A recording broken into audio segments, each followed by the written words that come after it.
Hello, everyone, and welcome to this workshop on constitutions and declarations and visions and this is an opportunity for me to bring in a part of my work and a part of my life that I don't get to talk about a lot, and that's the work that I did in Sri Lanka um, to get them to stop shooting at each other and to get them to start forging a common society. Um, the really cool thing is that this isn't just an exercise anymore. This isn't just historical information. This is what we need to be doing in this society right now. I came across something about an hour or so ago, and I'll see if I can find it for you. Um, um, and I think this is going to be sort of understandable for you. Um, I did, uh, I have a process. I call it my spy bot that I take the phrase creating a world that works for all, and I put that into Google as a search element every day. So every day that someone uses that phrase, creating a world that works for all, I get a report on it. And at first, when I first did this 25 years ago, no, but Google wasn't around 25 years ago, was it? Well, whenever Google got around to, but maybe once a month, somebody would say something like that. And generally, as they were reviewing my book, Creating a World That Works for All, the phrase would come up. Um, and over the years, more and more people started using that phrase. More and more people started moving from this notion of, oh, one of the things I have to do here is make sure we're recording and change the view to me. Um, so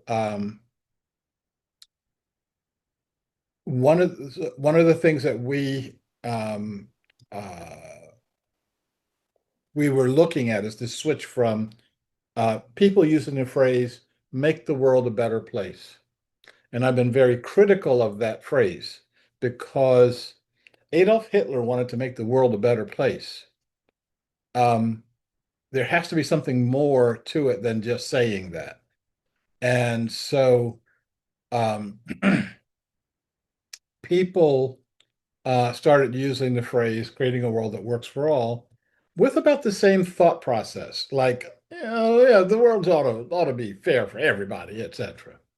And what they have been doing is trying to morph creating a world that works for all to fit into their normal thought process. The I am seeing a sign that says I'm not recording. Um, it says here I am.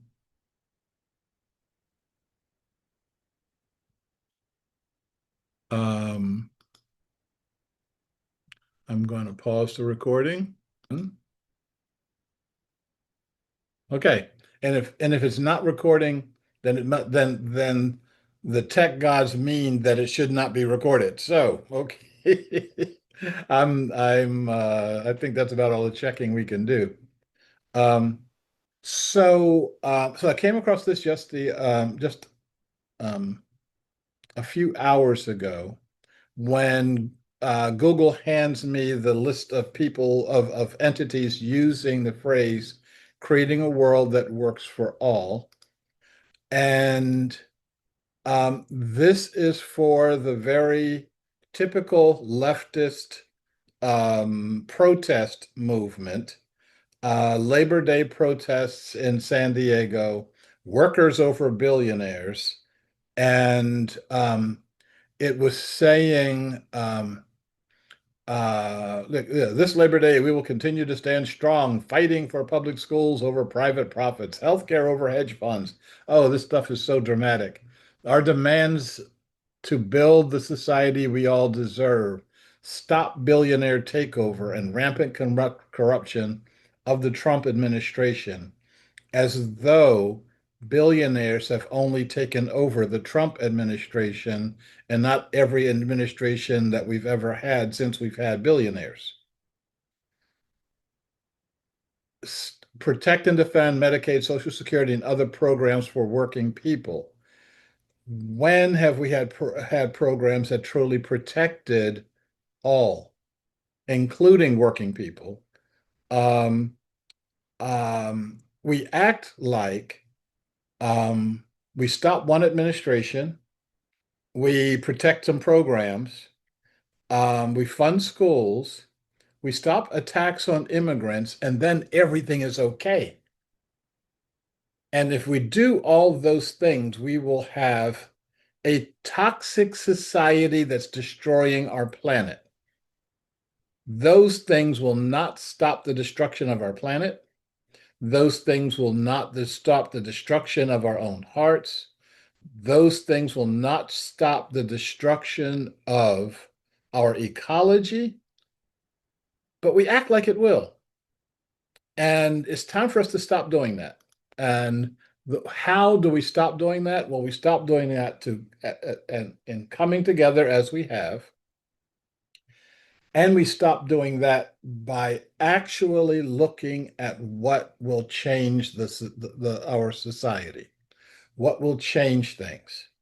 And that's what today is all about. Um, I worked in Sri Lanka for a number of years, and my primary task was what they call the Peace Secretariat for Sarvodaya, the organization I worked with. And um,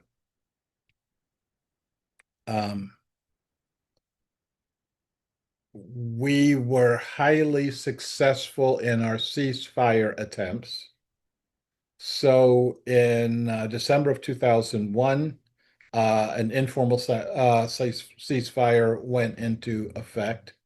And in February of 2002, um,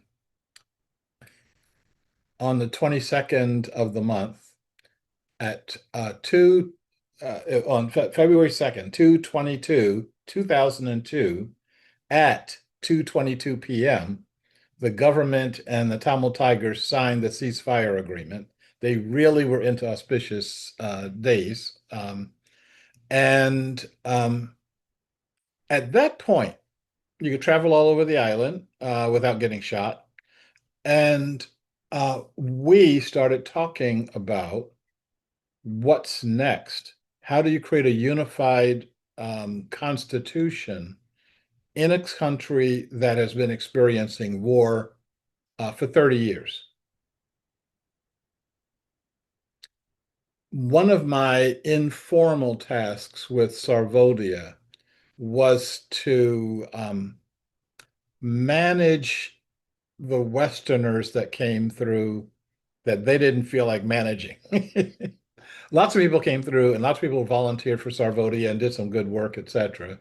And then some folks came through that were um, a waste of time.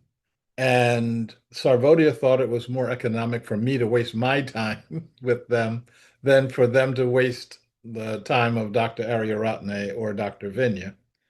So Sarvodaya got invited to a meeting for the civil society on how to draft a constitution, and they knew that was something I wanted that I was interested in.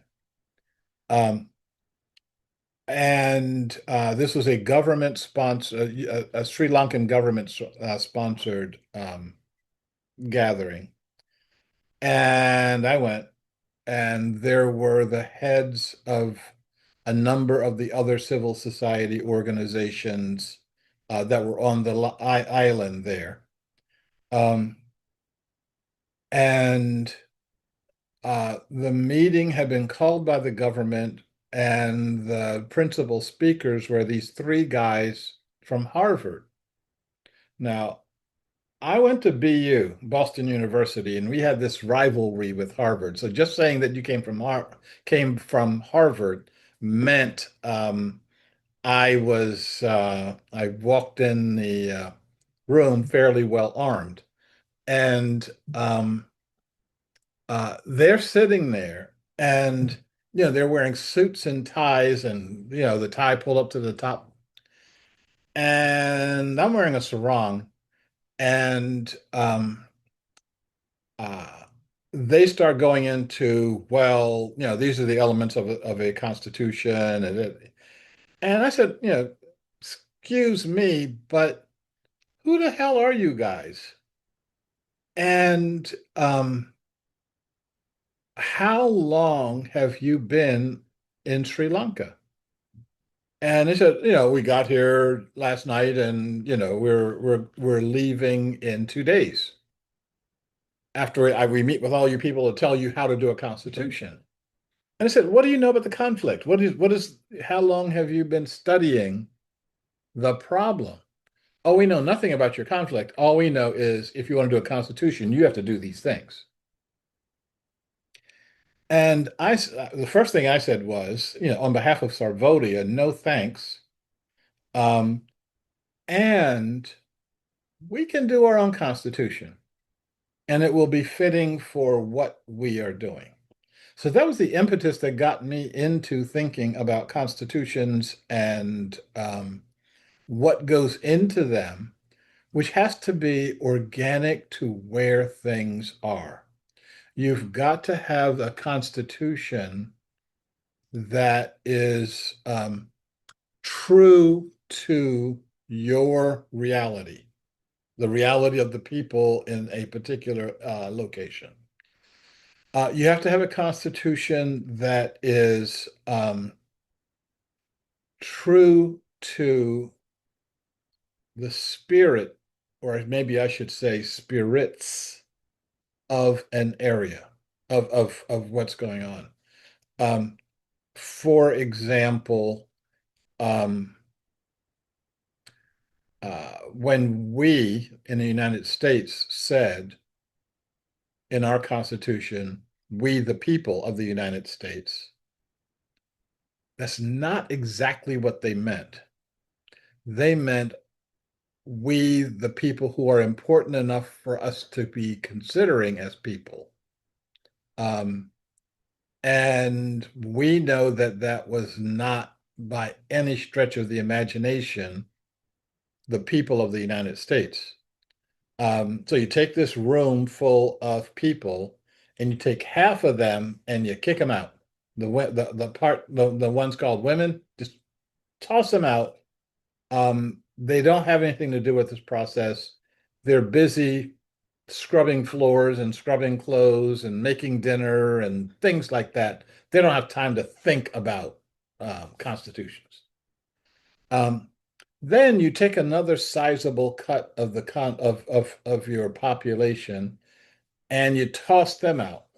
All the black people who are actually building the society that you're talking about, who are doing the labor behind the what you're talking about, the ones who um, built your buildings like the White House and the congressional offices and everything else. They're not important enough to talk to. They're important enough to get their labor, but not important enough for you to talk to. Um, then you take another sizable chunk of your population, um, the people who were here first, the native population that we call the keepers, and you toss them out too. Not that they don't know a lot about how to govern themselves and govern each other, so much so that some of our founders, like um, Benjamin Franklin, copied the Iroquois Constitution into the US Constitution. But no, you don't want them in the room when you're actually making decisions, okay? And then you take out all of the white guys who didn't own land. Because if you don't own land, then you're broke. And if you're broke, then why should we talk to you? So you wind up with this really interesting sliver of your population that you then call we the people. I think we should start in exactly the opposite direction, and we will, if I have anything to say about it. And that includes all of the people. And if you stop right there, I'm going to be not happy. And all of the conscious beings that make up an ecological reality here on this planet. What just came up yesterday, this morning, was in our catalyst meditation was what about consciousnesses on other planets? Yes, they're there. Yes, we're going to eventually have to deal with them, but right now we're focusing on the realities of this planet and how we are being blessed by those realities and also negatively affected by those realities. So let's keep our focus and keep our focus right here. Um, and so a constitution is an agreement. It's a psychosocial agreement. And I guess I should say psychosocial cultural agreement. Um, it's a spiritual agreement. Um, Instead of saying we, the people of the United States, our first order of business will be we, the people of the earth. And more even than that is we, the beings of the earth. We are the consciousnesses of the earth. Um, and we are the consciousness of the earth herself. That together we form a consciousness. Um, and what we did in Sri Lanka in terms of creating this social, psychological, spiritual element is to literally bring people together and have them talk to each other about uh, the issues that are facing them. Um, we did that with by doing something. Okay, so remember, 30 years of war. I came on the island, and the war went on another. Well, I got an. I was working on the island for a couple of years, and I realized anything I do is going to be interfered with by the fact that we've got a shooting war, and I couldn't freely travel all over the island because people were busy shooting at you. And so we had to had to stop the war. Um, I worked to help Sarodia stop the war. That's an involved process with a lot of steps to it. I've got the slides already up to talk about the steps that we use to do that, but we don't have time to do that today. We stopped the war February 22nd, 2002. And from that time, we started looking at what do we need to do to forge the peace, to make the peace actually happen, to go beyond saying um, we're not going to kill each other anymore, to we are one. So one of the things we had to do was something that we wound up calling the People's Peace Forums. And This was really important to have lots and lots of small meetings. We were looking at 50 to 200 people per gathering. So these are village style meetings. And we pulled together, um, each meeting had to have the constituent elements of the society in the meeting. So, first thing is that you had to have Sinhalese and Tamils in the meeting. Those are the two major ethnic groups. They had three or four other minor ethnic groups, the Vedas, the Burghers, etc. But if you didn't have the main two, we need to do this over again. Um, to have each of the constituent elements of the society present. So all the folks that our founders kicked out of the room, we had to have in the room. And so um, we we had to have at least a third of the room women. Now, of course, it should be half and half, but if you didn't have at least a third, cancel the meeting and start over again because you didn't do some homework. We had to have the three or four major religious groups in the meeting. Um, we had to have, and this is one of Sarvodia's real innovations. We had to have a certain percentage of the people in the room elders, and then we had to have a certain percentage of the people in the room youngsters. And making sure that you had young people, I mean, some as young as like 5 years old, in the room with you, let you know who you're working for. You know, we're just borrowing the society. They're the ones that have to live in the work that we're doing.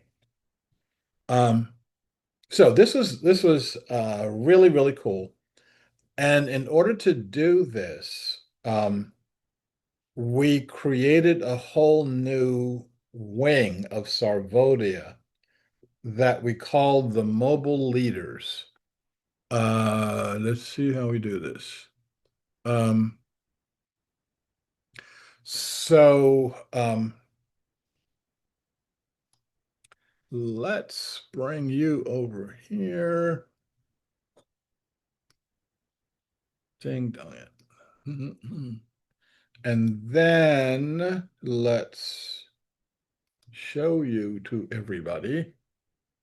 So Sarvodia created a new wing or division that we called the mobile leaders.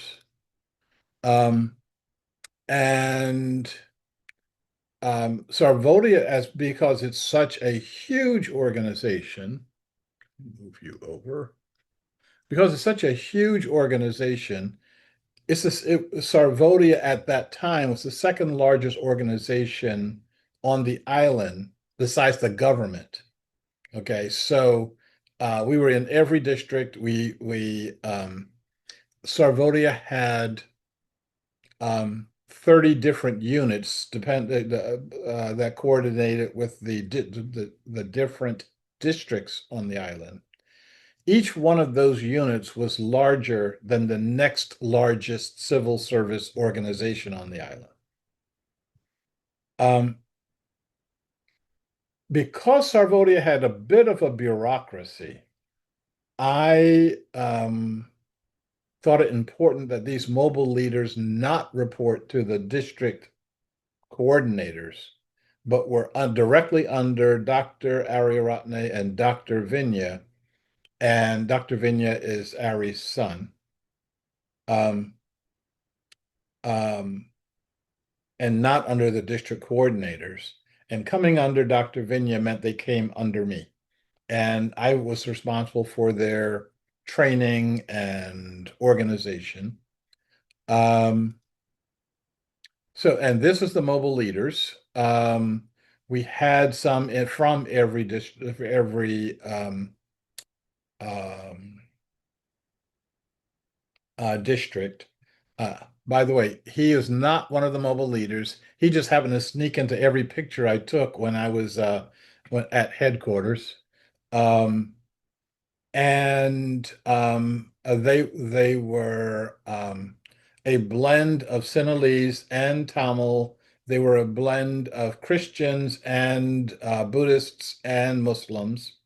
And I should say in Sri Lanka, the term Muslim is less of a religious group and more of a cultural group. And if you want to know more about that, I can talk to you about it. Uh, that's me in the back. Um, and Again, I was responsible for all of their training and what they were responsible to be doing. Um, the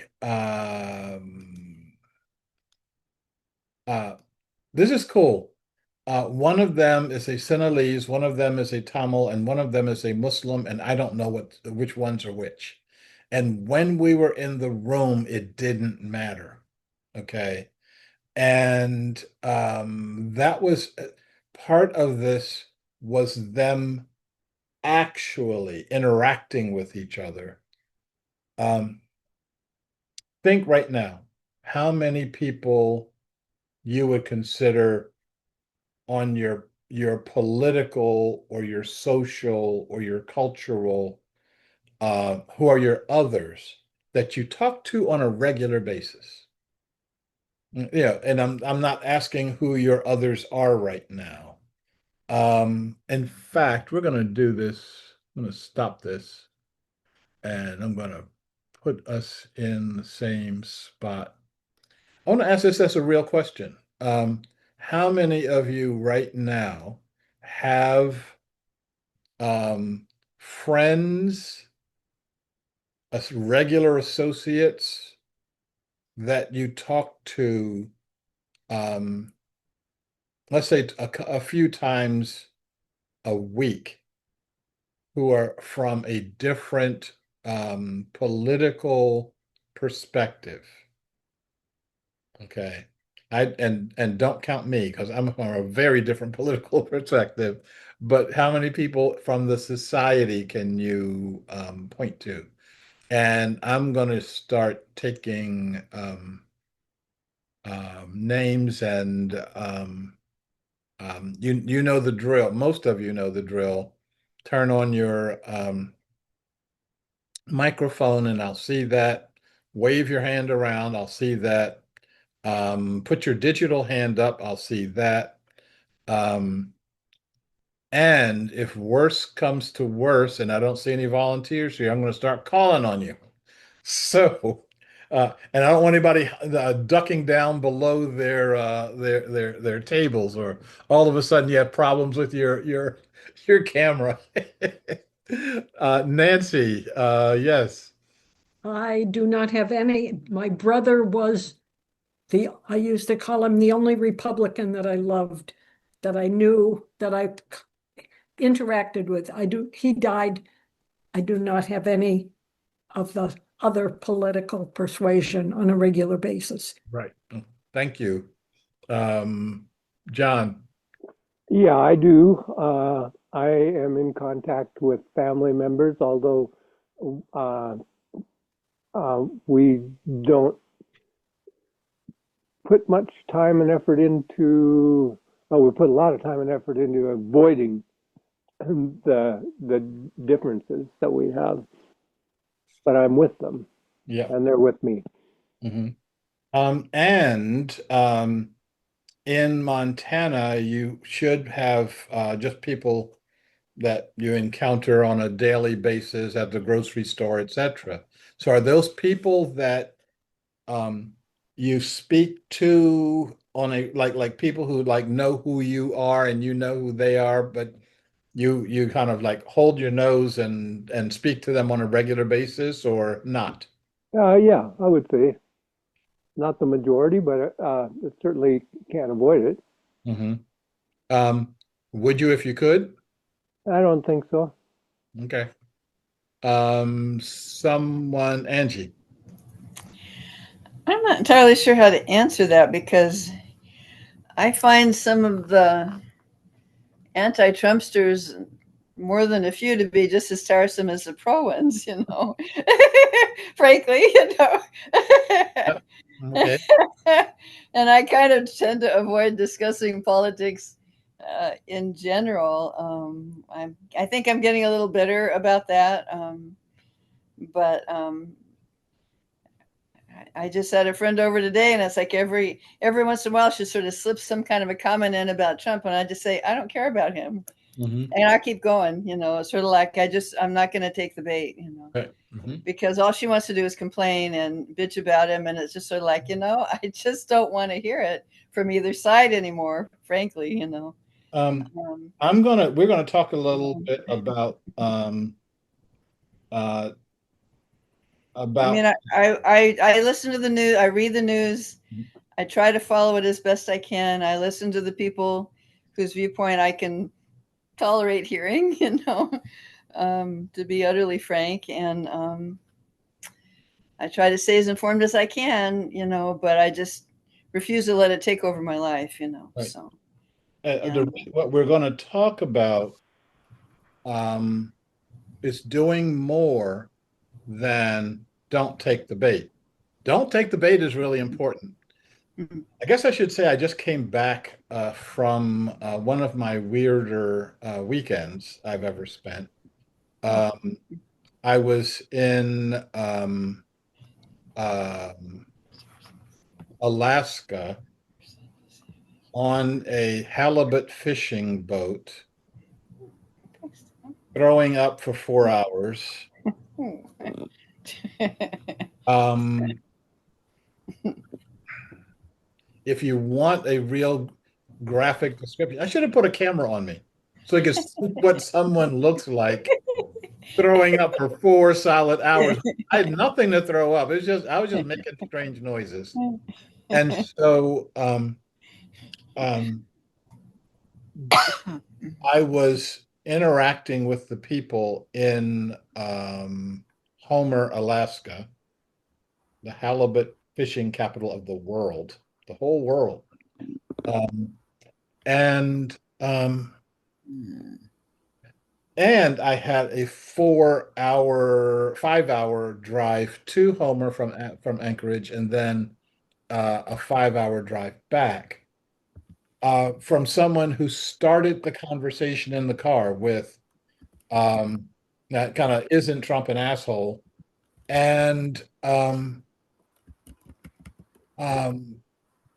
ended after 10 hours with listening to him talking to his wife saying, "We're not talking about Trump anymore.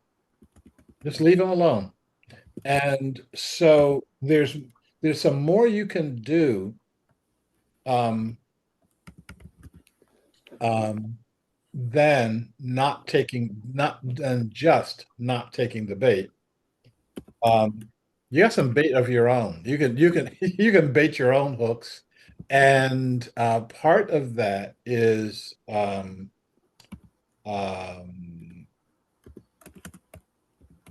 having a ready response, and that some of that response is going to be what I'm going to share with you in about 10 minutes or so. Um, let's get another response or two in, and then we'll go ahead and shift our gears. And I'm looking at Becky right now, or Karen right now, or Saxony right now. Um, um, Becky. Oh, Yeah, it's an interesting question you pose because I'm really a loner homebody, so I rarely interact with people at all. This is like a big deal for me interacting here. This is generally how I interact. I'm on various Zoom groups with people all over the place. But as far as dealing with real people, like where I can reach out and touch them, I'm like, yeah, no. We are going to change that. I'm looking forward to doing that. Um, Oh, and I don't want to see you like signing out real quick. I'm going to be busy for the next year coming up. Karen. I have to say that the groups that I mainly hang out with are uh I'll have a similar, kind of viewpoint, but it's more the uh grumbling about what's going on. And yeah, trying to figure out it would be nice to know how to kind of move that to something a little more positive. Okay, well, the whole purpose of this and what's coming from September probably through February is let's get a handle on this and let's give you an opportunity to connect on a different level. Because it's either, the way that it's been recognized is you are with Trump or you're against him. And you got to be vocal with him or vocal against him. And there's a really, really big third alternative that we will talk about in about 5 minutes. And Saxony. Yeah, I find the more I do this work and working on the 12 steps of inclusivity, the more that doesn't matter the political party. I have most of my coworkers are Republican, and I've stopped really identifying with any kind of party. So, but it has been really intense, but it's getting less and less because I will ask questions instead of get defensive now. So, Yeah. and see them as not my other. I'm like, oh, okay. Just Yeah. it's more relaxed, but Yeah. it's been interesting work. Yeah. Um, and that probably means that you are more relaxed. Yeah. And then people relax around you, you know. Um, and people take one look at me and they make assumptions. Okay, where I am on a political spectrum, where I am on a cultural spectrum, then they hear my name. And I know where he is on a religious spectrum, and they don't know anything. And they figure that out in very few minutes, and then they can start actually interacting with me. So Jenna, where are you in all this? Uh, I have been on a journey for several years. It started about 2.5 years ago. I was in a group chat with my son and my nephew, and I found myself saying, we need to get out of duality. And they looked at me, what's duality? And I said, well, This. you know, let's schedule, like a Zoom or something and talk about this rather than trying to text it. And it never happened. Then I remembered the story about Gandhi being asked to tell a young boy to stop eating sugar. Mhm. And I've probably told this story again, but a mother travels with her son quite a distance and then waits in line all day long to finally say hello to Gandhi. And the mother asks, would you please tell my son to stop eating sugar? And he said, please go home and come back in 2 to 3 weeks. So she traveled all the way back home. Time went by, travels all the way back, stands in line, gets to Gandhi, and he looks at the boy and he says, stop eating sugar. And the mother's like, you couldn't have said that 3 weeks ago, 2 weeks ago. And what he said was, I needed to stop eating sugar first before I could tell you to tell your son to stop eating sugar. And so it came to my mind that, oh, I'm remembering that story. Let me get myself out of duality first Mhm. before I start advising other people to do that. And I'm still working on it. It's not an easy thing to do. It's a day by day by day thing of being in observation mode, catching myself out, you know, resetting my intentions, my understandings about life. And where I am today is, first of all, I don't have a lot of conversations during the week. I've had a home office since 1995. And so I still operate in sort of that mode.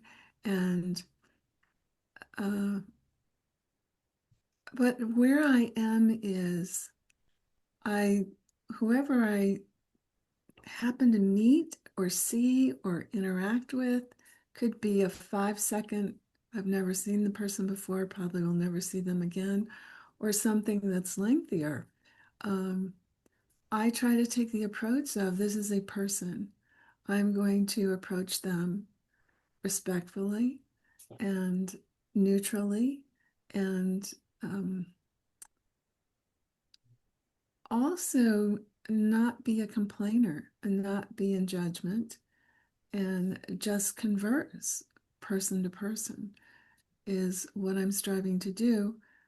Basically, that's been working. Occasionally, I cross paths with somebody who's toxic, and I I don't have a clear set of um, agreements with myself. What do I do in that situation? Because those situations can all be different. So that's where I am. Yeah, I I've said had I was my in my uh Alaska extravaganza, I had to buy a fishing license. So go to the hardware store and get the fishing license to get the fishing license. And the guy who issued it looked at me and looked at Ilarion and frowned. I mean, this is the guy behind the counter, and um, kind of like, yeah. It's like, oh, here for a fishing license. And he starts working at his cash register doing this stuff, but he's not making eye contact, not saying a word to us. Then he says, license. And I said, you want my driver's license? He says, yeah. I'm like, okay, well, here it is. And he does something and he throws it back at me. And then he says something else. And I said, oh, I mean, he kind of barks a word like an order, and I turn it into a sentence. And we do this for several minutes. And after I hand him my credit card and he throws it back at me, I get a fishing license. I say thank you, and we walk out. And he got a dose of me. Okay. Now, so I recognize I'm in his energy pool, and in his energy pool, he is afraid. And the way he manifests that fear is by putting on this highly antagonistic shell that doesn't work. Yeah, it doesn't work with me or for me. So, um, I tempted to throw the license at him or throw the credit card at him? Yeah, but it's like, okay. Um, and this is going to work on him maybe over the course of the next year or so. Not, um, I didn't need an immediate hit like, oh, I see the error of my ways now, can we go fishing together? It's like, yeah, probably not, but I can do something with and for that. But because we've been talking this way for this length of time, I'm going to see if we can get into and through the vision declaration and then take a break. That's going to take some doing. Um, um, my ribs hurt from barfing on this boat for such a long time. So I'll go as fast as I can. And laughing doesn't make it any better. So let me get going here. So one of the things that we're doing. So one of the things that I had the mobile leaders doing is something that's called the People's Forums or the People's Peace Tables. And these were the small gatherings I talked about. They were between 50 and a few hundred people. We tried to keep them under 200 people. Um, in uh, all three, all of the ethnic groups, all the religious groups, all the different factors present. Um, and what we came up, this is a great photo of my mobile leaders there. Um, what we came up with was the vision declaration. Briefly, each of these forums that we set up with all of the ethnic groups and all of the religious groups present, each one was heavily recorded and recorded in all three languages, English, Sinhalese, and Tamil. I recognized after the second or third group, they're all saying the same thing. We're asking them questions. What do you think the problem is? What do you think the solution is, etc. One of the things about having everybody in the same room, if it was just a Sinhalese gathering, and I'd say, what is the problem? They would all say, the Tamils. Get rid of the Tamils and everything is fine. If I had just the Tamils and say, what is the problem? Oh, the Sinhalese, they're the problem. Having them all in the room at the same time, they had to look at another direction at the problem, and what they came up with was closer to what the problem actually was. Um, what I did was took these statements and knitted them together, found a common language for them.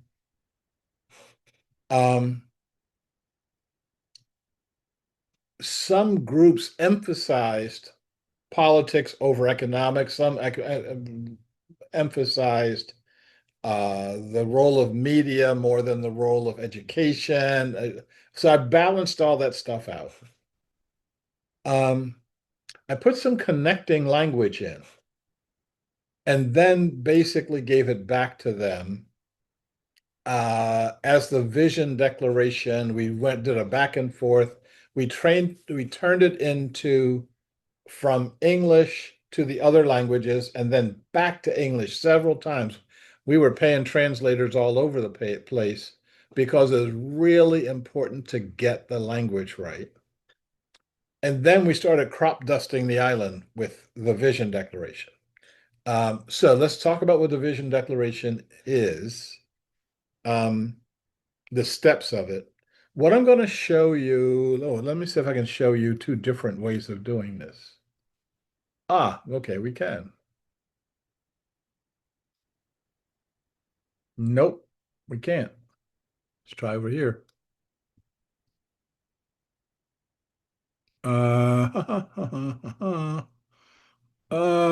Okay.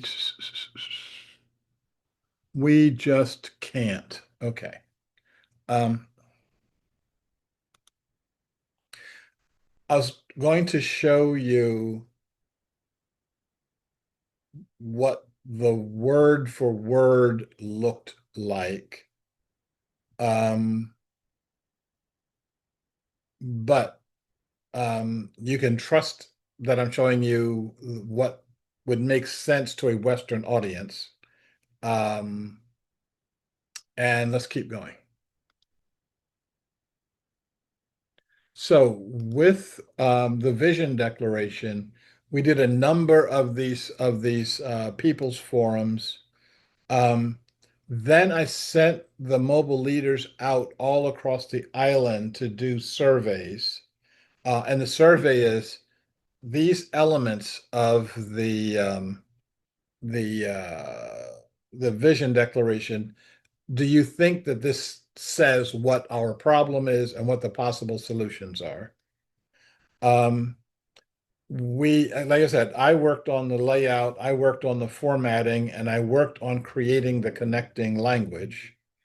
Um, and I'm very proud to say this is might be the most important thing I've ever worked on. And I'm hoping because it got truncated in Sri Lanka doesn't mean it can't be valuable in the rest of the world. And it doesn't mean that y'all can't help me make this valuable. Okay, so this is what it says. Ah, wait, this is what I was looking for. This is going to be too complicated. I'm just going to give, well, maybe it won't. Okay. Um, we are the people of Sri Lanka. We included all the groups by name that went into creating the vision declaration. And then we say we live in cities, towns, and villages, regardless of our ethnicity, our religion, or our circumstances. We're all Sri Lankans. Our fates are inextricably linked. What affects one of us affects all. This is a really powerful statement because for many of the Sinhalese, they didn't think that Tamils were Sri Lankans. They thought they were like visitors that have overstayed their welcome for a few hundred years. Okay. Um, and to recognize that there's a common reality there. If I keep recognizing things like this, I'll be taking the break somewhere around 10 o'clock, so let me keep going. Um, our future lies in forging a common vision that includes a better world for all. That is the intention of this vision declaration. Despite our different religions, there are common values that unite us all. The highest value to which we all hold is truth and the search for truth. Now, remember, I'm not saying this. This is what they're saying in the people's forums, and I'm repeating that back to them. Our values include the health, security, and happiness of all beings. We're guided by wisdom and moved by compassion. We seek a wise, enlightened, and awakened society. All Sri Lankans and all communities have suffered at one time or another in one way or another. Again, this is a very powerful statement. Look at what's happening in Israel, Palestine right now. Each group is suffering hurt and damage, and therefore they think it's okay to create hurt and damage to the other. Our pain can separate and inflame us if we let it. Instead, we choose to have our shared suffering bind us together to forge a deeper and more spiritual society. We're faced with these headings are the headings in each of the chapters in the vision declaration. We're faced with numerous challenges. We're determined to overcome these challenges. Our common challenges and our common determination unite us. So we pledge ourselves to create and uphold this vision declaration to create a decent society for ourselves and a sustainable world for all of our children. We call upon the divine powers and our highest value to achieve this worthy goal. Okay.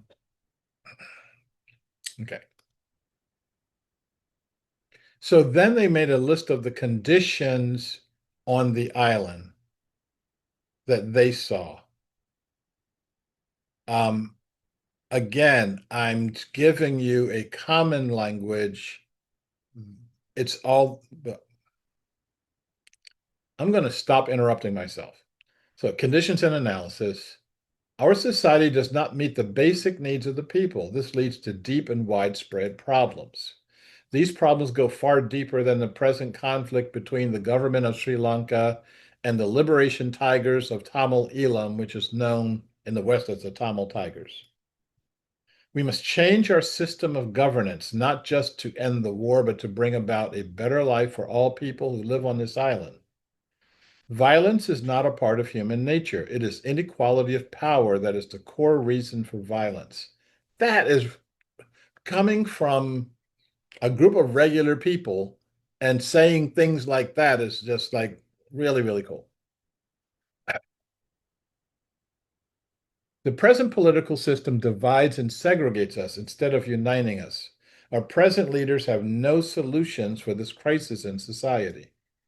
Does any of this sound familiar? Our representatives do not represent us. We, the people, are irrelevant to this governance system. Voting changes the personalities in power, not the system of governance. Vested interests control our lives. We have little influence on policies and politics. The media is part of the problem. News is used to divide us and inflame our passions. Therefore, we do not truly know what is going on in our own country. Okay, so this is what all that was the problem. This is what the vision looks like. Healing must come from within. Oops, where did we go? Healing must come from within. In order to build a healthy society, we must build healing and peace within ourselves, our families, and our communities. Only then will health and peace come to our land. All humanity is involved, affected, and conditioned by politics. Therefore, we must completely restructure the politics of Sri Lanka. The new structure must be based on local control, consensus, democracy, participation, and devolution. In Sri Lanka, all the power is held up at the top, and they want it devolved to devolution means having it at the lowest possible level. Our politics must embody mutual trust and respect. National policies must focus on the basic human needs of all people and all communities. The people must ultimately lead. Human dignity and respect for all people can remove the root causes of violence. Every person and every community must have basic constitutional rights applied fairly in every part of the country. Nothing must disturb the harmony of the people. We all must communicate with each other. Language must not be a barrier that divides us. Sri Lanka has 3 official languages, but everything is done in Sinhalese, and the people who speak English and the people who speak Tamil are really second-class citizens. We must know the truth. The news media must help to unite us, not divide us. Okay, and that was that. And oh, I was asking for questions and comments. How about if we do questions and comments after we take a 5-minute break? Yes, 5 minutes by my stopwatch here. And I will see you back here then.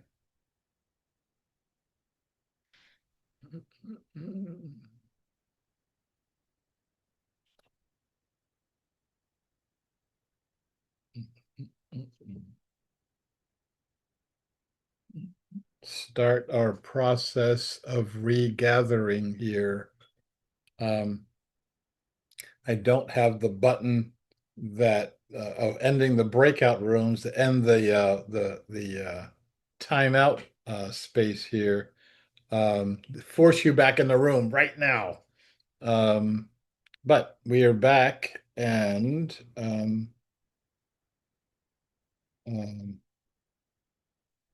we are back, and now I'm taking questions, comments, thoughts about the vision declaration, and we will see what your thoughts are here. I'm not seeing anyone. John, I am seeing you. Yeah, beautiful words and uh, and process. I really like it. But what is bothering me a lot right now is that I heard about you getting sick on the boat. I didn't hear anything about you catching any fish. What the hell? Did you Uh, not catch any fish, or did you? I did not touch a fishing rod. Okay, so I did not, repeat, not catch any fish. Okay. Um, My companions, though, um, caught each of their limits, and then they used my tags to catch my limits, and they gave me a portion of the catch. So I've got fish coming to me that I feel that are like illegally gained. This is kind of like subterfuge. Like they will they will investigate the boat captain who says, I saw him puking for 4 hours. Those fish don't belong to him, which means I can't go to Alaska ever again. Um, and yeah, okay, one more little piece of this. Some of you heard, because you're part of the daily meditation, that I was talking to Ilarion, and I realized Ilarion McCureliff, and if you don't know of Ilarion, then you should go back in the Commonway channel and look for talks that Ilarion and I have done. He is a native Alaskan, Aleutian, Unangan um, person, and I realized that I was treating him the same way that I was treating um, that breakers treat indigenous people, which means I talk over him and I don't listen to him. And Hmm. I said, I need to come up there and you need to teach me how to fish. And so I went up there ostensibly to be taught how to fish and had interesting results. I was told that there's this great fishing thing that happens at some point in time where on a particular river at a particular time, that number one, there's dip net fishing, which means that you are not putting a rod in the water. You're looking in the water with a net and you get the fish out with the net. And there's no limit for this week or so. You can all the fish that you can take are the fish that you get. And I would go back to try that out. I am not, repeat, not getting on a boat again. Uh, oh, and let me tell you how well Dramamine works. Okay. Okay, we're done. Um, Anyone else who wants to talk about the vision declaration or about me throwing up, whichever is more interesting to you. Karen. Oh, I was going to move on. Yes, how about that? Um, so that whole process started because you had the blessing of mm, the groups that had been fighting with each other to go and then go out, and all these groups around the whole country have these kind of conversations and then to come up with this vision. Because it's what impresses me is that uh it's very humanistic, and um and I'm very curious how because within societies there's government, or there's some governing something or other, and uh this feels very different, it has a different feel to it. And so um I'll be curious how then you took that, or took this, and then it was implemented within those other structures, or what happened to those other structures that would allow this to be in place for, what was it, 5 years or something, and then the power structure kind of, something happened. Power structure reacted really, really poorly to this, and we'll talk about that in a minute. And the first level of blessing I had to get was with the Sarvodia organization. Many people in the organization were deeply um, invested in the psychology of the conflict, um, including, I must say, Dr. Aryaratne. Before he and I started talking about this, he'd been doing peace meditations for 25 years, and the work kept getting worse and worse and worse. I mean, literally. Um, and I'm like, my question was, well, you're getting, 20, 30,000 people together and you're meditating for peace and nothing happens. No, it gets worse. Um, what are you doing? And what he was doing was meditating to have the Tamil tigers put their guns down. He was meditating to disarm half of the conflict. He believed the government side, which is the Sinhalese side, and he is Sinhalese, he was Sinhalese, um, that, oh, we don't create this problem. We, uh, we are going to be peaceful and loving to all of the Tamil people. It's these crazy nutcases of the Tamil tigers that are causing all the problem. And that was not the truth. Um, and I did an analysis that I'm willing to share with you, and this is um, the peace story and the war story.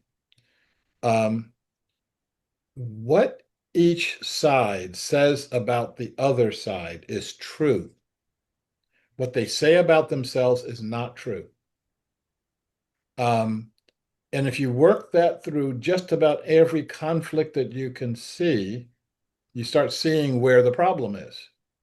So, um, what Hamas says about the Israeli Defense Forces is true. Just take it as truth. What the Israeli Defense Forces say about themselves is not true. What the Israelis say about Hamas is true. Take it as given. What they say about themselves is not true. And that gives you a handle for how to approach all this. Okay, one more response, and then or a question or comment, and then I get to the other part of it, which is how did the governments react? Not well. Um, any other questions or comments or thoughts before we move along? Going once, Karen. Just clarify, Sarbodia is an organization, not Yes, affiliated with the government, but a different what kind of a group was it? it's really difficult to describe Sarvodia. Even when I was in the middle of it, it's hard to see. Um, it was the largest um, people's-led movement um, percentage-wise in the world. There's nothing that's large in any situation as large as Sarvodia was. It was founded by A.T. Aryaratne. I may have a picture here. Um, and Is it just in Sri Lanka?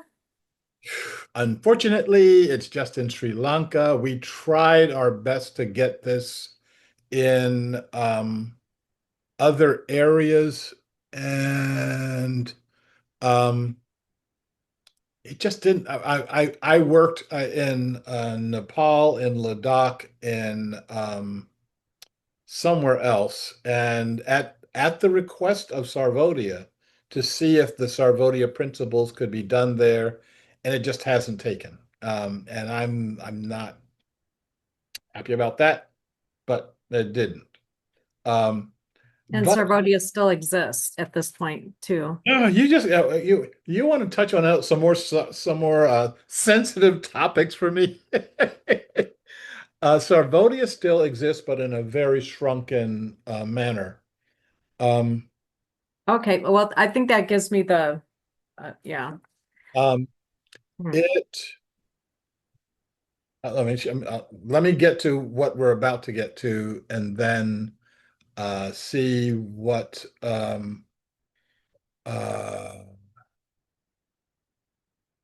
I'll show you what happened. So let me go ahead and do the big head thing here.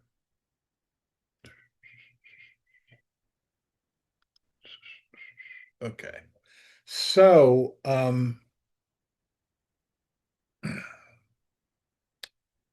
I'm sorry. I need to jump around a little bit. Stop that. Um,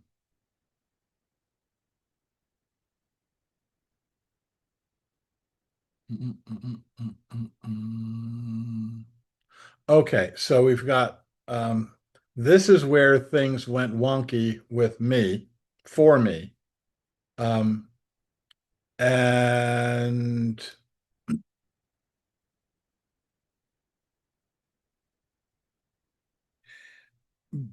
based on this, I unleashed these mobile leaders. Um, we created a process where I wasn't leading. They were doing, we gave them some guidelines on how to act. And of course, our guidelines were everybody has to be included, no violence, um, you've got to be listening to everyone, um, etc.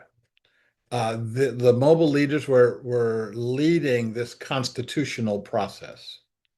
Um, these are my steps to go to check in with the entire island. Is the vision declaration the basis of our social contract and therefore the basis of our uh, of a written constitution? And to do that work by November of 2007, um, to then create at the same time a Bill of Rights and Responsibilities for all Sri Lankan citizens. To take another year to do that process, then um, to start looking at what is the relationship between the Sri Lankan citizen and the state. Um, that's true for the government of Sri Lanka and the Tamils, but also the government of Sri Lanka and the Sinhalese. And then what has to change in the state in order to achieve the goals and objectives? Um, we did a national campaign. Deshodia was the umbrella that we were creating within Sarvodia. Deshodia means the political awakening of all. And they went out and crop dusted. We had a little bit of a budget. I forget where the money came from. Um, but we could pay for these guys going out and putting um, the political awakening slogans all around the island. We put a lot of put a lot of posters up. Um, And then we did the New Year tour. The New Year starts in late April or early May. And this is the beginning of the end for us. Um, we took all the mobile leaders, and each one of them invited two or three friends. We had like 300 people that we put on 3 buses and literally toured the island. We made 500,000 copies of the Vision Declaration in all 3 languages, and we crop dusted the island with them. Um, uh,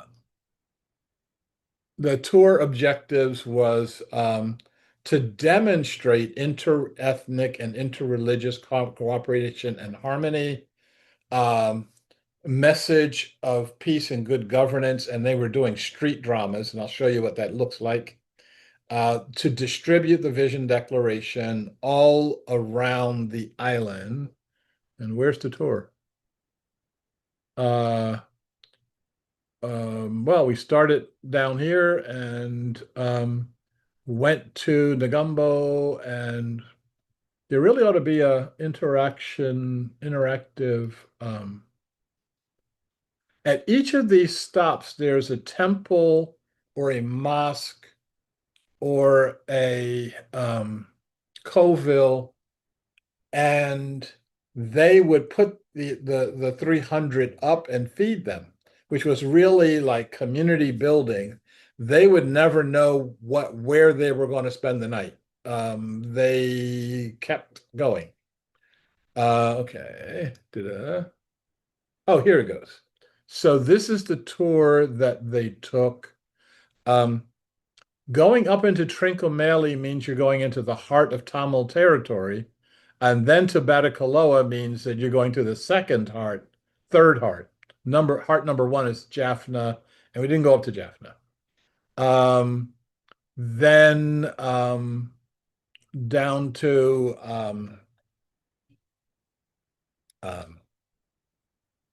name of the god. Can't remember the name. And then back to headquarters at Moritua. Okay. Now, there's things I can talk about at each of these spots, but I'm not.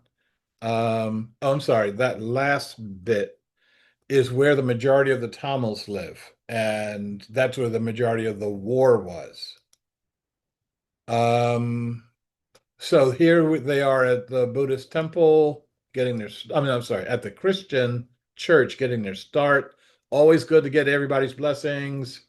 Um, this is at the Hindu temple, getting more blessings. And then these are the street dramas. Oh, um, we loaded them up with water bottles and all this other stuff, and we had some leftover Sarvodia hats, and so they would be outside in the sun. So he just gave them these hats from some other organization, and they started being referred to as the yellow hats. And people were actually anticipating them coming and saying, "Have the yellow hats come to your community yet? Have the yellow hats come and done their street drama?" And I'm saying this is how movements start. Um, so you see the folks wearing the yellow hats, and you see the folks doing the drumming, and in all of these different locations, you see one of the buses.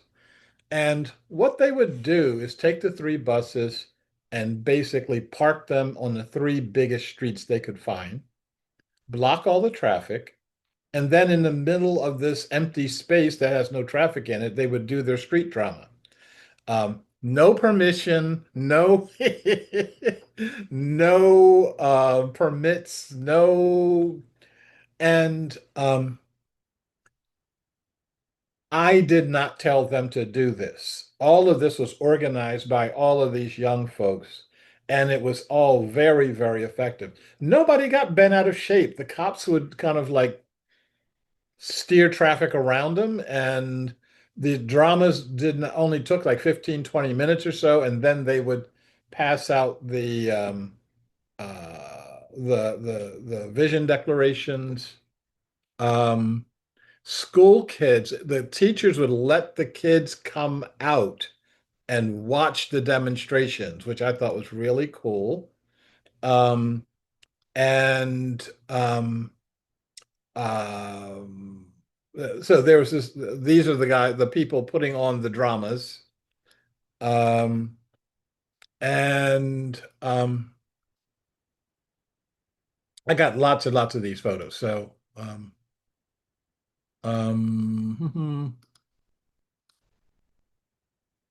Oh, and this is them getting fed by the various religious groups around. Um, and this is them um, delivering the vision declarations. And like I said, 500,000 of these, it's a lot of vision declarations. We got no pushback on it. Everybody was saying, this is really great. This can form the center of a society for us, etc. Um, and oh, the other thing is along with everybody being together, this was one of the few times and places that um, young people, male and female, were actually doing work side by side together. Some of the sides got really together. We had 3 marriages come out of this tour right here. I told them they had to name their firstborn after me. They knew I was joking. Um, okay, I should have ended this earlier. Um, they did this sign in English and I mean in Sinhalese and Tamil, but not English. And I was not happy about that. But um, everywhere they went, people were speaking Sinhalese or Tamil. I'm gonna skip all this. I'm trying to show you one of these. Um, okay, I can't find it right now. I'm gonna stop. This is of deep interest to me, not necessarily to you. Um, oh, I'm sorry. I just saw one. Um, this, they had to go through checkpoints. Oops, back. They had to go through checkpoints from all sides. These are soldiers, these are police officers, and these are the Tamil Tigers. So they went through all, and this is what a checkpoint actually looks like. And they were able to negotiate through all of it because was respected by all sides. When I said that I worked directly with A.T. Aryaratne, um, every door that could possibly be opened for me was opened in that society. I met with the Tamil Tiger leadership at one of my visits, and um, they invited me to stay and do workshops with their group. And I said, I've got to go back because one of Dr. Aryaratne's daughters was getting married. And I said, I'm supposed to show up to the wedding. And they were like, you got invited to his daughter's wedding? I'm like, yeah, to me, like, big deal. And from them, that was really, really big deal. I was like, um, part of the the elite. So, and okay, this is the picture I was looking for. Um, this is my favorite picture. There's a little old lady sitting on the curb and with her vision declaration, and she's getting it.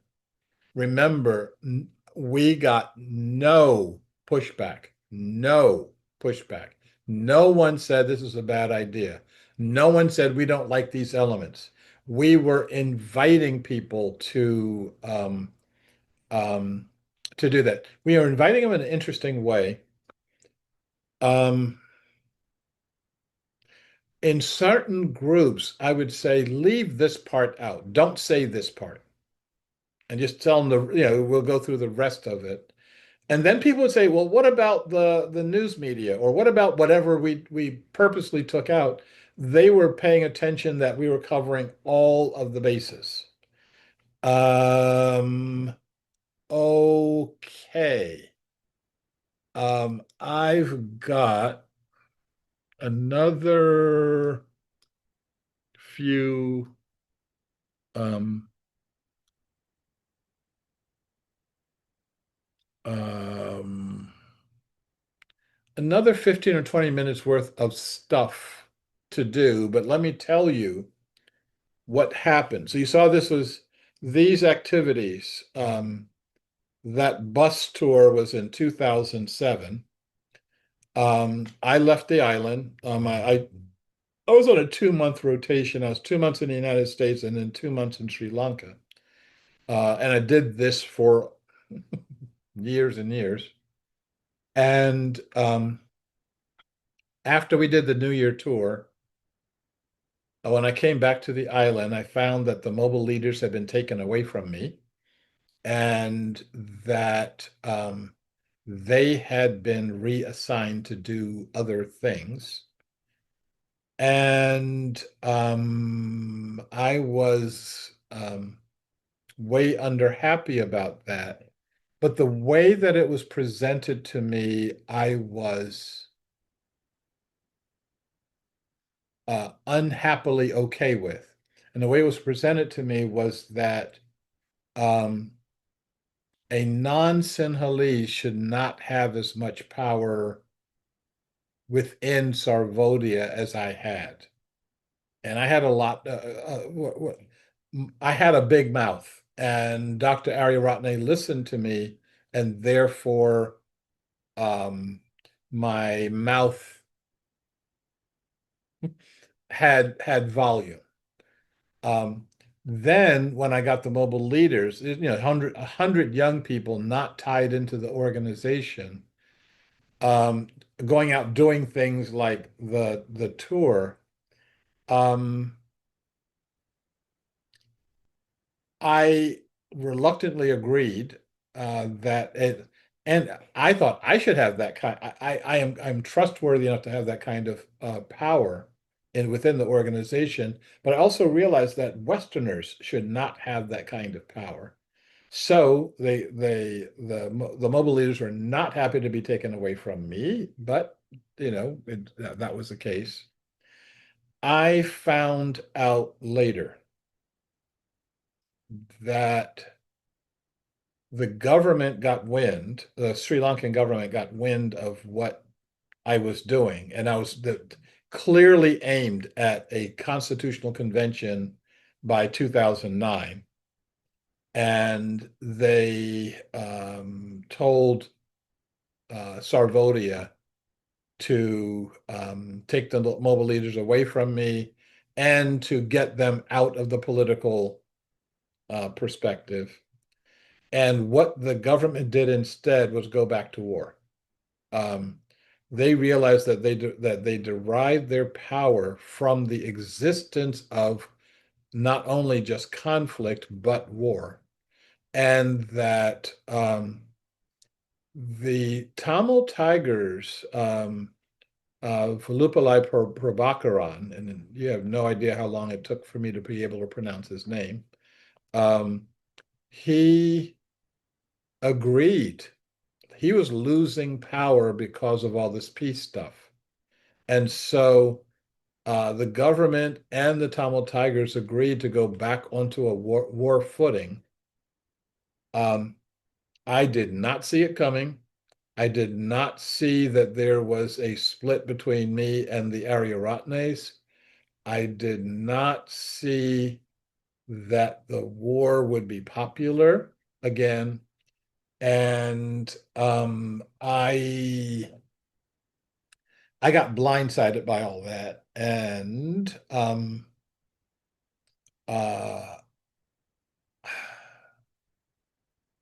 by the time I saw what was happening, it was too late. Um, I can talk about how uh, the government went on a very different war setting. They started doing blatant violations of the Geneva Convention, and the international community let them.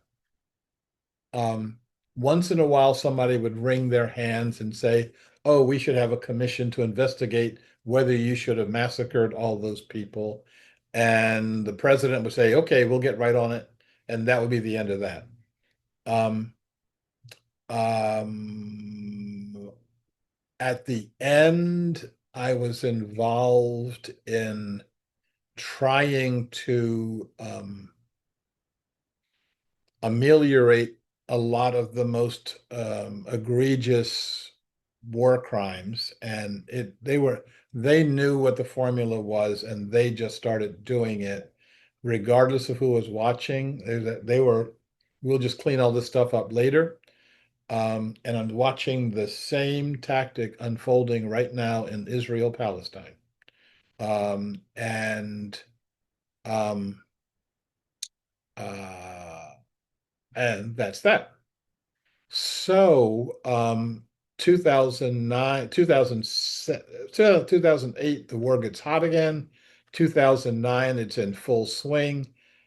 At the end of 2009, the government does this all-out campaign on the Tamil Tigers, takes 300,000 Tamils and puts them in a concentration camp.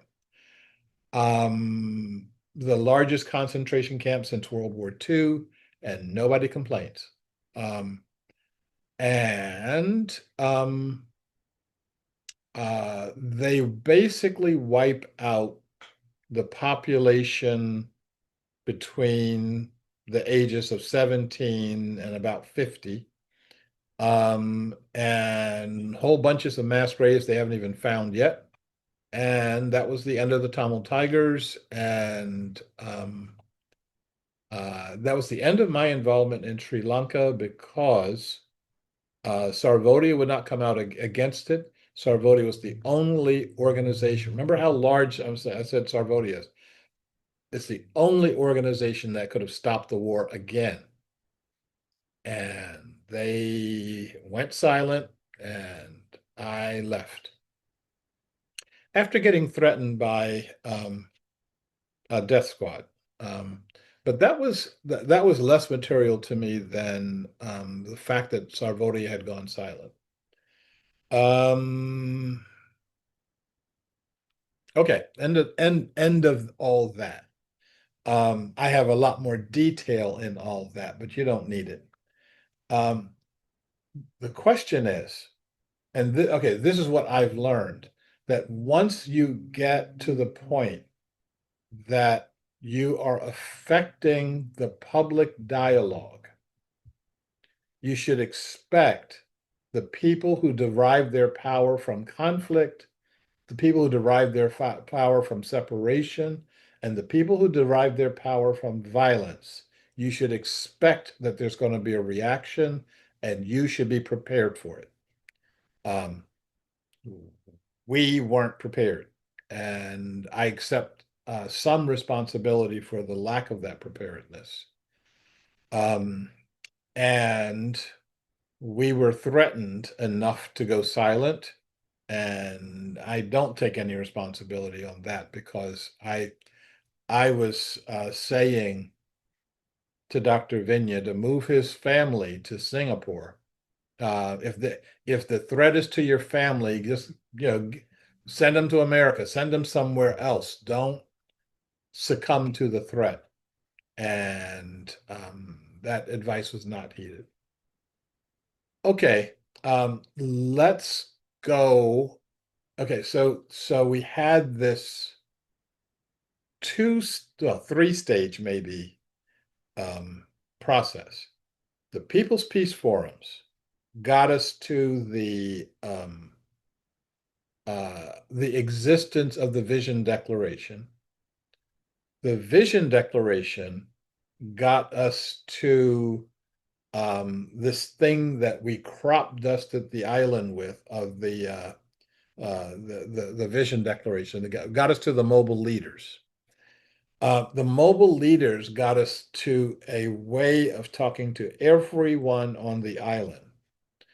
This predates Sri Lanka's real entry into the internet age, but we would have skipped the internet anyway. The idea of talking face to face with human beings is a really, really big element. We are not doing it in this society. This allows those who are who want to create the problems. This allows those problems to come up.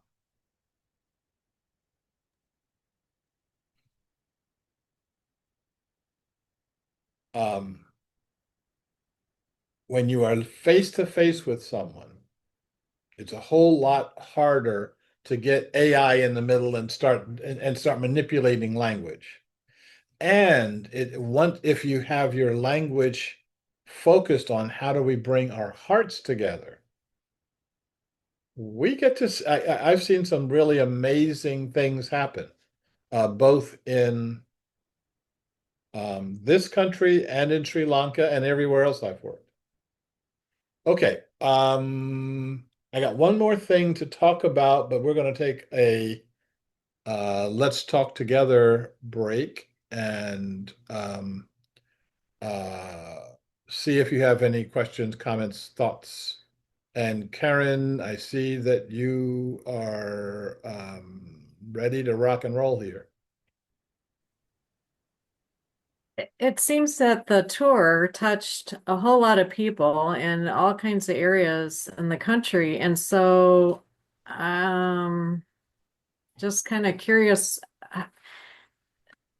that there wasn't more something that came forward to, I don't know, push back on the government, or is it just because they have guns and bullets or whatever? I just, anyhow, just makes me wonder because I know around, people, anyhow, yeah, since you had engaged so many people and they were starting to see a new vision, what, uh, yeah, could there have been another route or something to change the course of things? Just curious. Yes, yes. The answer is a definite yes. If I knew then what I knew now, I would have been building inoculation into all of our processes.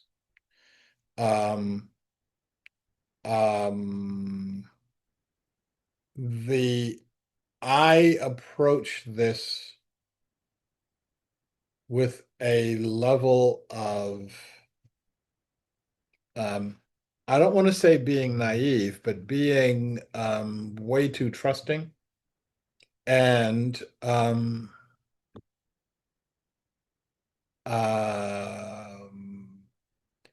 at each of the steps, I would have put in um, some muscle. Okay. Like, for example, at the level of those peace forums, the peace tables, um, I would have had our facilitators ask a question. What are you going to do if the government decides to crack down on this? And have them be thinking about that before the government starts thinking about it. What are you going to do um, to solidify the gains here? Like, can we knit together the Sinhalese and the Tamil communities? How do we knit together uh, the different disparate parties? Um, for us to know that opposition will happen and that we have to handle the opposition with the same levels of inclusivity, the same levels of compassion that we did the initial coming together. And I guess the most important thing is that the leadership knows that it's going to stay the course. I was frankly blindsided by the fact that the Ariaratnes went silent. Um, not so much by the old man, by Dr. Ariaratne, but I had talked with Vinya about all this, and then when he went silent, I was I wrote something. Um, I wrote something for the two of them to sign. I ghost wrote for them for years. Um, um, and I wrote something for the two of them to sign saying both sides should go back to the peace tables. Neither of them signed it. I said, okay, I'll send it out under my name. Okay.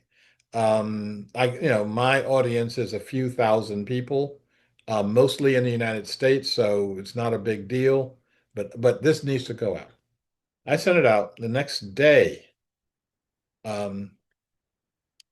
Vinya calls me into his office and he said, I've been instructed to put a muzzle on you. You can't say that kind of stuff. And I handed the statement to him and I said, you find one sentence in there that you disagree with, and I'll withdraw the entire statement. Because I wrote it for him to say. And he couldn't do it. And but this is around the time I start getting visitations by the white van gang. And white van gangs are the death squads that were going around. They all drove around in white vans. Um, and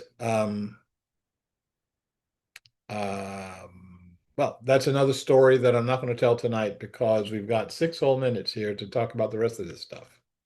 Um, but and I guess okay, one more thing. The first time I got threatened by death because of my political beliefs was about 12 years old. And so, and at 12 years old, your idea about death is very tenuous. And so, um, um,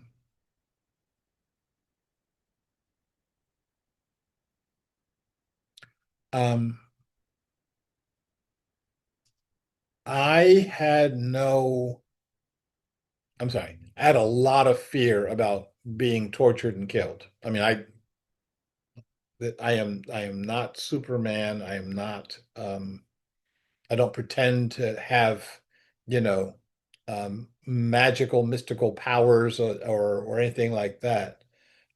When I got approached by the white van gang, I literally watched my whole life. It happened. It's like, okay, you're about to cash in your chips here. And no, they're about to cash in your chips for you. And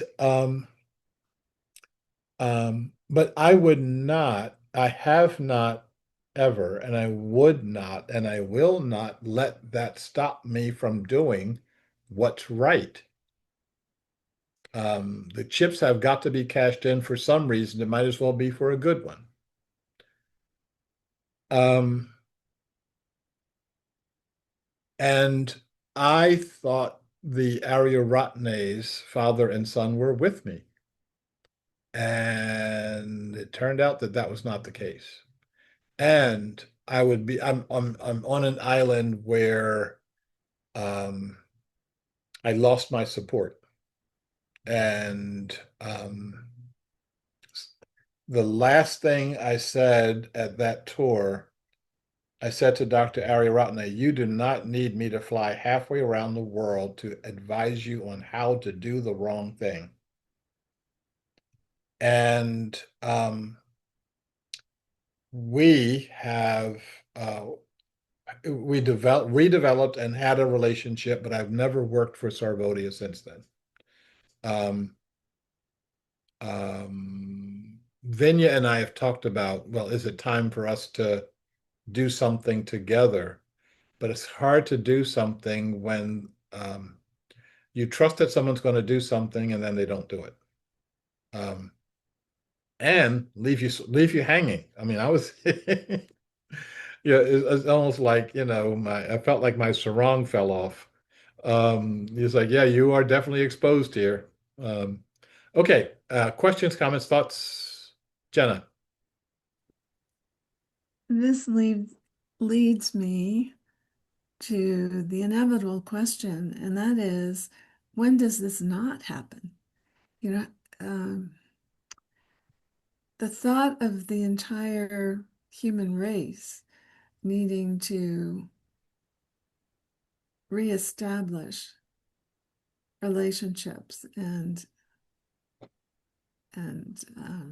societies, obviously there's going to be pushback. Mhm. So just curious from that standpoint. Is Oh, it one of these perpetual dynamics that people strive for a reset, but rarely accomplish it? but look at the times when they did, and what were the factors of those times. Okay.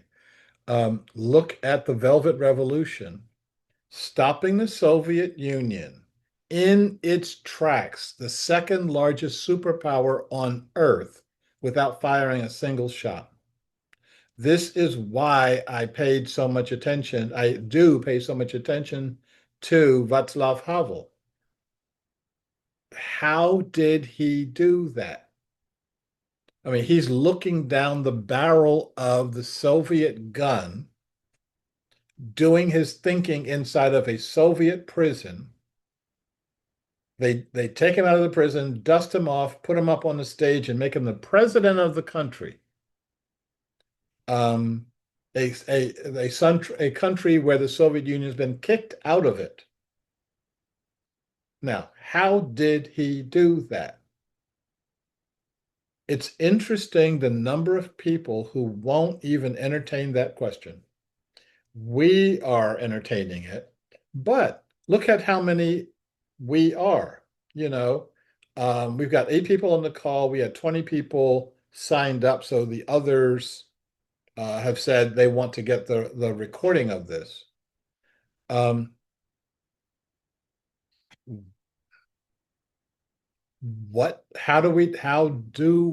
how did we do that? Um, I am, uh, we will be talking about this the rest of the fall. You will be the mobile leaders, um, and you're going to mobilize your friends. And Becky, you're going to run out and recruit some people at the supermarket. Um, you'll be handing out your version of the vision declaration, um, and getting people who act like they are deep enemies with each other, who are acting out of oppositional energy with each other, to all of a sudden come together and agree and kick the legs out from under the conflict. That when we were meeting together in our peace secretariat, we would talk about kicking the legs out from under the war. To do the energy of war is much more tenuous than the energy of peace. The energy of conflict is much more tenuous than the energy of compassion, spiritual awakening. Um, Again, you had um, people who believe in Christianity, people who believe in Buddhism, and people who believed in Hinduism and believed deeply at each other's throats. We took all of those belief elements, turned them on I shouldn't say turn them on their head, turned them the right side up and said, okay, these are the elements that will now pull us together. Um, we're the ones that can articulate what those founders were actually talking about.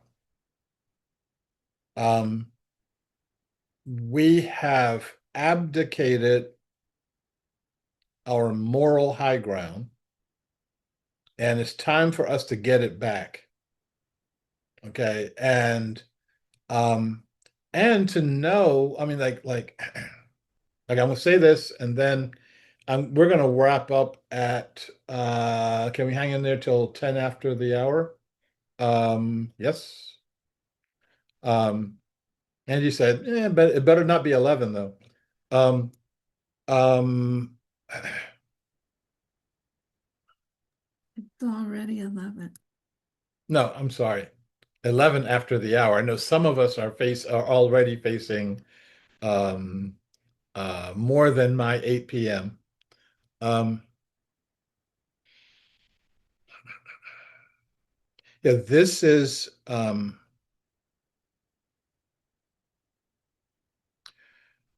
people are looking for this notion of a world that works for all on all of the levels that we talk about in the catalyst meditation, that works for us physically, that works for us economically, that works for us mentally, that works for us in terms of our interaction with all other beings, and works for us in terms of my deep self.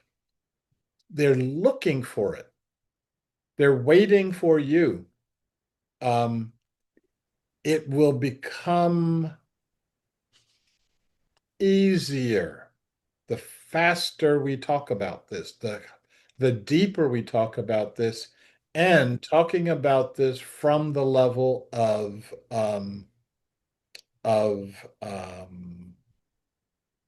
our confidence. And you, I said I was going to leave you with something more than just taking the bait. I want to do that. It's going to take a few minutes, but Jenna, you got your microphone open. True. And I'm generally,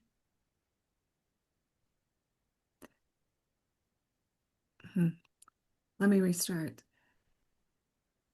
I'm typically not a pessimist, but I do wonder how many people say they're looking for this, they want this, but they don't really believe it's possible. Oh, I don't think anybody believes it's possible.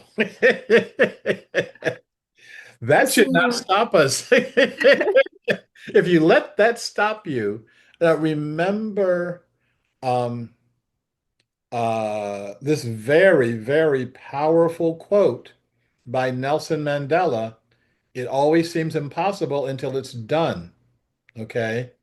Um, the notion of, again, Václav Havel, from his august position as being a prisoner inside of a Soviet prison, pushing around the laundry carts.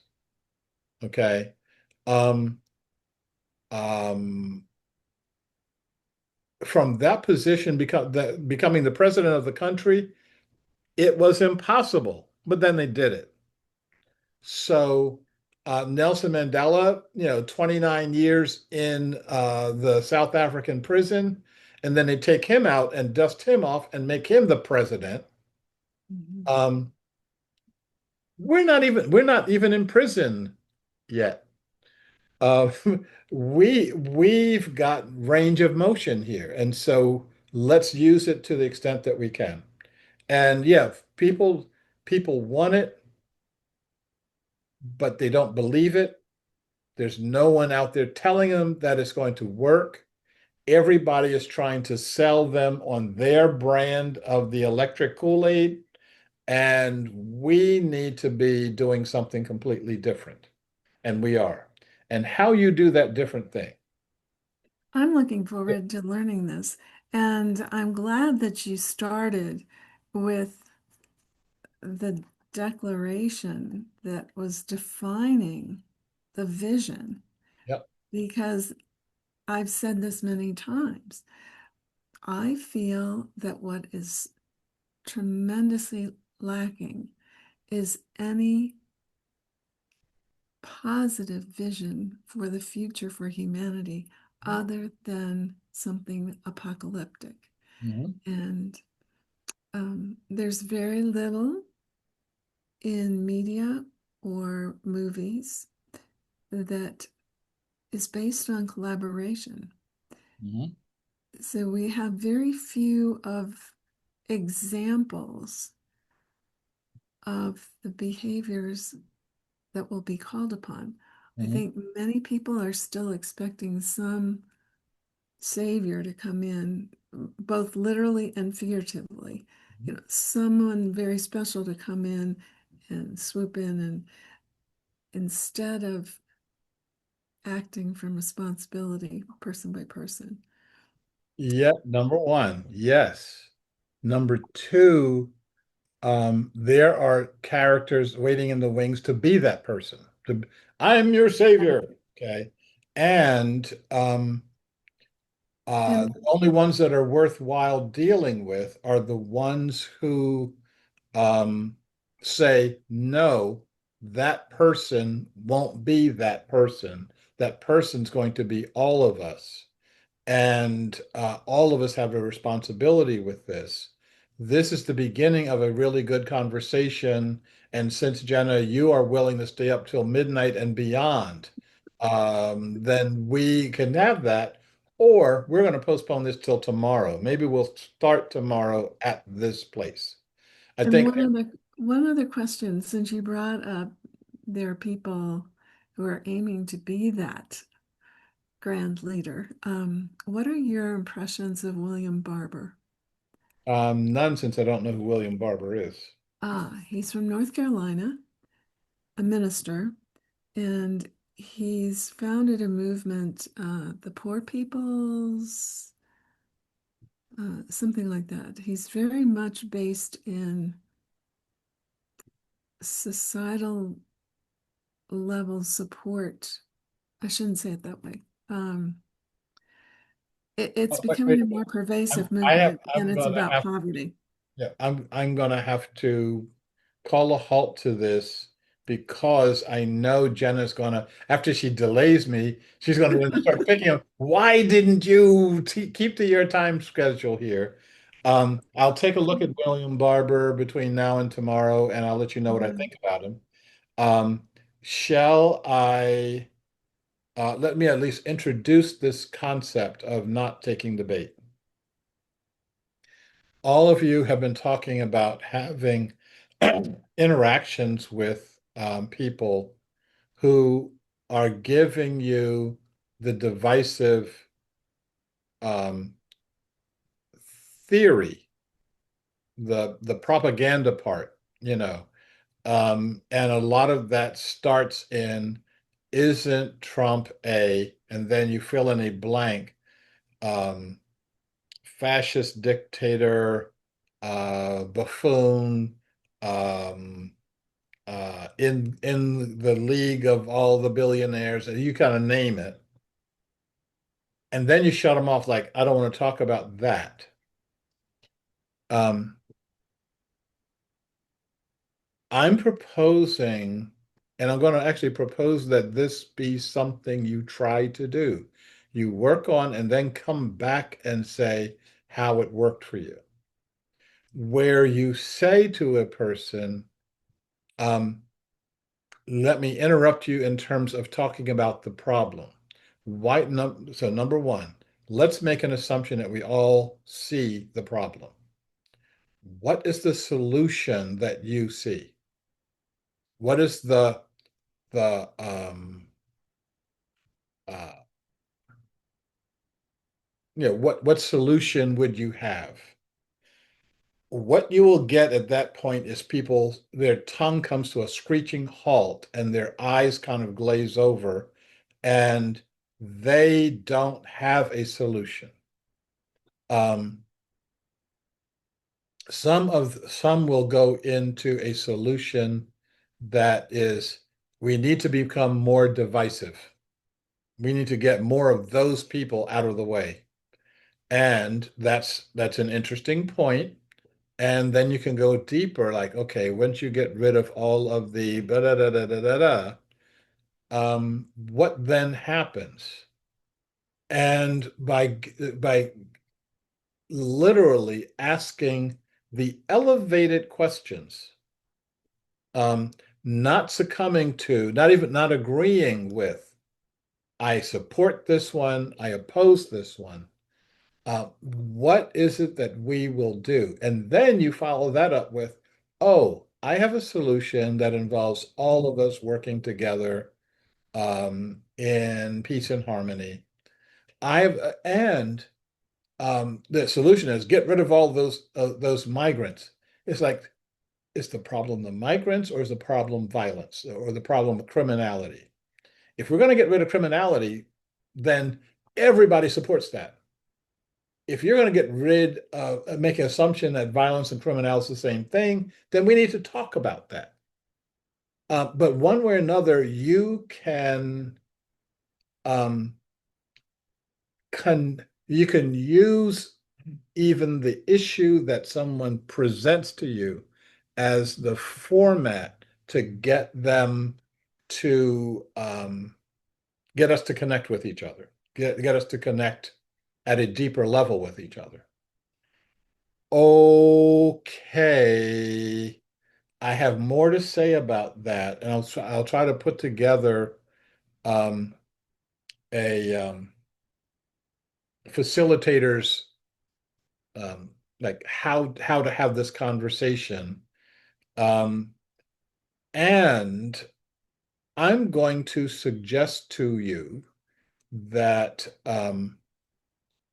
I just spent the weekend throwing up, but when I wasn't throwing up, I was reading my book, Chronicles of the Upheavals.